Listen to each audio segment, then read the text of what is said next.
গাছ লাগান, গাছ বাঁচান, তবেই বাঁচবে প্রকৃতির প্রাণ। আজকে আমরা রামপুরহাট থেকে পেরিয়ে স্বাধীনপুর সংলগ্ন একটি জায়গায় বৃক্ষরোপণ করছি। এই জায়গাটিতে আমাদের ভবিষ্যৎ অনেক পরিকল্পনা রয়েছে, তাই এখানে একটি সুন্দর জায়গায় আমরা বৃক্ষটি রোপণ করছি। বৃক্ষরোপণ আমাদের যেমন করতে হবে, তেমনি আমাদের বৃক্ষটা নিয়ে যেন আমাদের সুদূর ভবিষ্যতে একটি পরিকল্পনা থাকে। কারণ গাছ একদিনের জন্য নয়, গাছ আমাদের রোপণ করার পর আমাদের ইতিহাসের পর ইতিহাস থাকবে। তাই সেই পরিকল্পনা নিয়েই আমাদেরকে বৃক্ষ রোপণ করতে হবে। তাই আজকে তেমনই একটি পরিকল্পনার সাক্ষী আমরা থাকলাম এবং বৃক্ষটি রোপণ করলাম।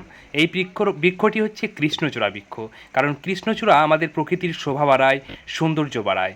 তাই এখানে আমাদের ভবিষ্যতে একটি সংকল্প থাকার ফলে আমরা সামনেই একটি বৃক্ষ রোপণ করলাম।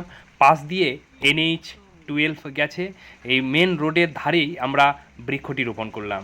তাই গাছ লাগান, পরিবেশকে রক্ষা করুন এবং পরিবেশকে বাঁচান।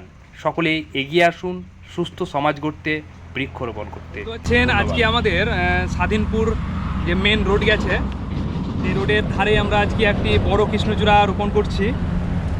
এই জায়গাটিতে ভবিষ্যতে অনেক প্ল্যান রয়েছে, যার ফলে গাছটির এখানে থাকলে এবং যে আগামীর যে আমাদের সংকল্প, সেটাতে এই গাছটির সৌন্দর্য শোভা বাড়াবে।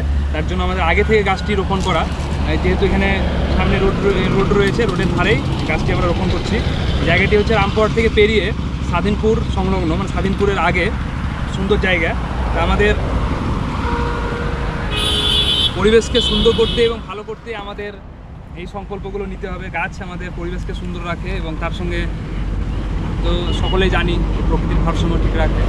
তার জন্য আমাদের গাছগুলো লাগানোর প্রয়োজন রয়েছে এবং এভাবেই চেষ্টা করবো প্রত্যেকটি জায়গাতে গাছের জল গুরুত্বটা বাড়ানো। হ্যাঁ, আর এগুলো মাটি তো আছে, লাগবেই না, মাটি নরম আছে, এখান থেকে জল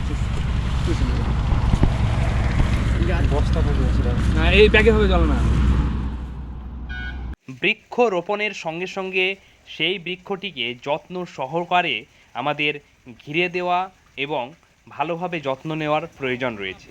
এই গাছটি অনেক বড় রয়েছে, যার ফলে আমরা গাছটির নিচের দিককে ভালোভাবে মুড়ে দিলাম বস্তা দিয়ে, যাতে কোনো গবাদি পশুতে নিচের দিকটাকে নষ্ট না করতে পারে। তাই আমরা গাছ রোপণ করার পরে এই ভাবনা নিয়েই আমরা এগোবো, যেখানে বৃক্ষরোপণ করব, যাতে গাছটিকে কোনোভাবে গবাদি পশুতে কিংবা কোনোভাবে নষ্ট না করতে পারে। কারণ বৃক্ষরোপণের পর যদি গাছটিকে নষ্ট করে দেয়, তাহলে সেটা আমাদের কাছে অনেক দুঃখের এবং মর্মান্তিক একটি জায়গা দাঁড়াবে। তাই আমাদের সেই জায়গাটি যাতে না আসে, তাই যত্ন সহকারে বৃক্ষটিকে সংরক্ষণ করা প্রয়োজন রয়েছে।